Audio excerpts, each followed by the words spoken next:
Hi there, me again. I've got a tiny little podcast here on the 5 steps to running a successful first-time event. And a big thank you to my current Essentials of Fundraising class who submitted this as an extra topic that they wanted me to discuss. So, starting a fundraising event for the first time can be quite nerve-wracking. Many of them fail the first time around. And it is tricky to get them right for a number of reasons. So I've broken this little podcast down into 5 easy steps for running a first-time fundraising event. And step number 1, this is the easiest one: start small. No galas, do a cocktail party instead. You know what? With a big gala, everyone gets excited about doing the biggest, flashiest event and coming out running. But you think about what's involved. A gala, you need a huge venue. It's a sit-down dinner. There's so much involved. There's staging. There's decor. Do a cocktail party instead. It can be hosted at someone's fancy house instead of a hotel. You just need wine and cheese. It's somewhere to start. You can move towards doing a gala. To use a sporting event as an example, don't start with a bike ride across Canada. Do a bike ride around your neighborhood to start. Just start small and work up from there. One example I can give, I'll now use it again in this little podcast, is with Options for Sexual Health, a charity that I work for right now. I'm on their board. We decided to do a gala last year. It was our 50th anniversary. So it was the big gala. And we had $100 tickets, but we couldn't sell them. So we just didn't realize that the demographic we served could not quite handle a $100 ticket.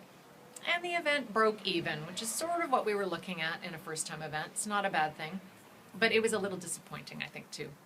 We had, furthermore, we had no history of previous events. We'd never tried an event like that, certainly, in our history. And for any first-time event, one of the biggest challenges is finding sponsors, because sponsors want to see what happened at the last event before they'll sign on. And that's where it gets quite tricky, because you do not have past history with your first-time event. I think a pigeon just landed on my balcony. I'm like, what is that noise? Okay, so on, number 2. Use Friends Asking Friends software if you have it. Friends Asking Friends software is a kind of those systems where you can use email to get friends to pledge you. You see it most often when there's walks or runs that a friend might be doing. You get an email saying, please pledge me, I'm trying to raise $2,000 and do the Ride to Conquer Cancer, or the Weekend to End Breast Cancer. If you have that kind of access to that kind of software, and some examples, I even wrote down a few, are places like Artez and Convio software. Those are types of software that can handle this kind of emailing and pledge collecting. Use it by all means if you can. It will increase the fundraising capacity of any event that you do if you can find an excuse to work in this kind of online pledging. Furthermore, instead of just having people sending emails, try and get people to incorporate these asks through social media as well. If you're using Friends Asking Friends software, that can up the reach and increase the amount of revenue you make. Now, that's quite specific. You're not always going to be using software in your events. What was I going to say next?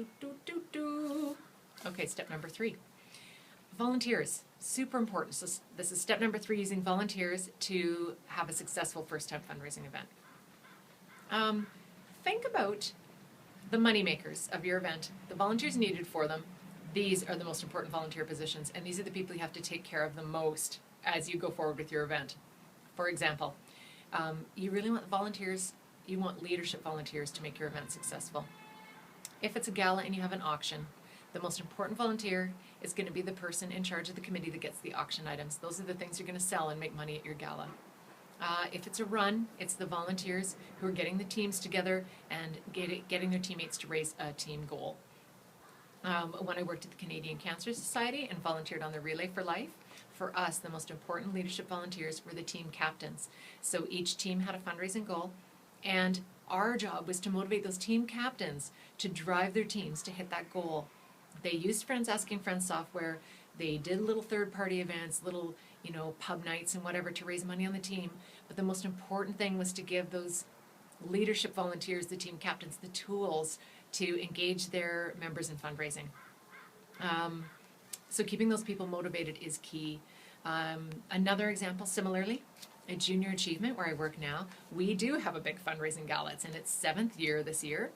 And the most important volunteer leaders for us are the people on the sponsorship committee. The most important volunteers are the ones who sell those tables for the event. You have got to treat these people like gold. You don't care about the volunteers who are working on decor or the ones who do the thank yous. Like, there's many other volunteer positions, but keep your eye on the prize. Keep your eye on the money makers. Okay, so that's just a quick note on volunteers. Number 4 in doing a great first-time fundraising event is this about budgeting and numbers.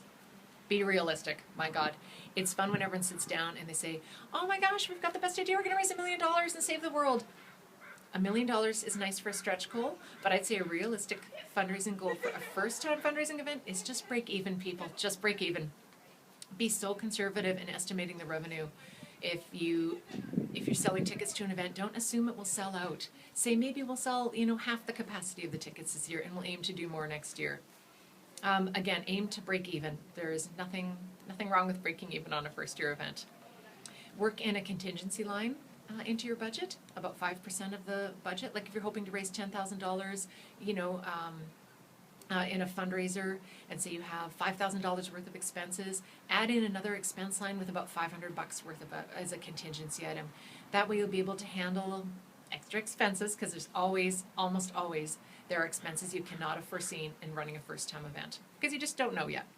I'd also say, this is a little bit of the boring paperwork in the background, get third-party insurance for your event, especially if it's something taking place at a site, especially if it's a sporting event.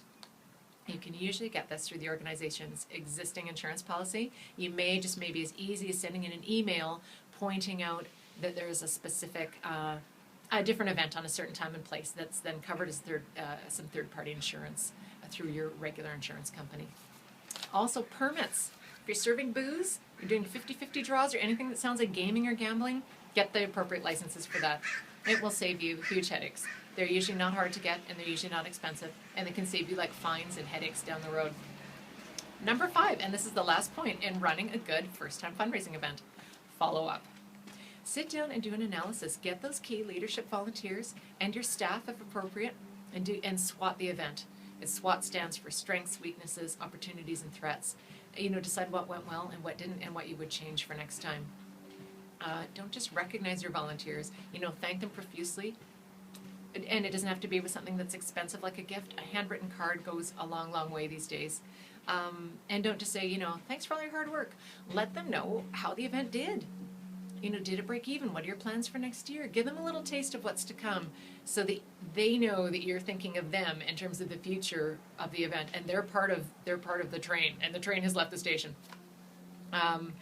Post images to your social media channels. Play up the event. Give it some legs after the event by talking it up on, your organization's Facebook page, for example. For sponsors and any donors involved with the event, send them something a little sexier, maybe like a one-pager with photos from the event.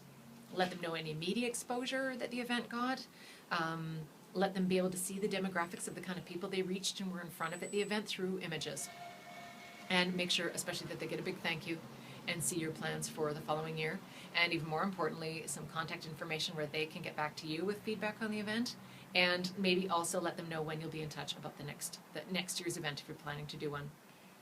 So finally, I would say, just to wrap up on running your successful first-time fundraising event, take a little time. If people get so enthusiastic about events and you want everyone to have a good experience and be thrilled with the results, not disappointed, take the time, do some research your market, research your competition, research the niche and type of event you might go for, and finally I would just say good luck. Events are a lot of fun.